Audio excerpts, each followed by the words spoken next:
adiga fadhiyoga waxaa jirtay jikada inaan hagaajinayay jikada markaan hagaajinayay ayaa maxaan ku dhahdaayay sijaadii rooga dhulka yaalay aan saas oo kale xagga ugu tuuray markaan rooga xagga saa ugu tuuray oo aan aniga laftirkayga xataa aan iska sheekay maxaan ku dhahday aayado quraan iyo ilaahay xaggan ma aragtaan jikada dhexdeeda aan iska jira iska istaafurlaysanayay oo macnaheedu ilaahay in wax walba kari karo facaalu lima yuriid oo ka ilaahay wax walba samayn kara aan macnaheedu hataa afkayga kala ahaa aan ku dhawaaqay hadalada noocaas oo kala facaalu lima yuriid ayaan lahaa ilaahay waa ka wuxuu soo rabo samayn kara aan afkayga kala ahaa jikada hagaajinayay jikada markaan hagaajinayay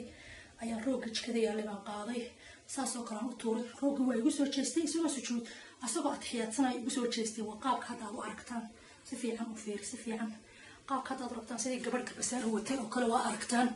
gabadh soo watay gabasaar oo kale oo adxiyaadsanaysa sideedii igu soo jeestay xaggan ii soo eegay dhinaca kale waan ka sawir waa ka arki doontaan insha allah billahi kariim waxay ma Mucjiso weeyaan waa wax laga yaabo oo maaragtaa anigoo xagga maaragtaa aad uga warwarsanaa ilmahayga oo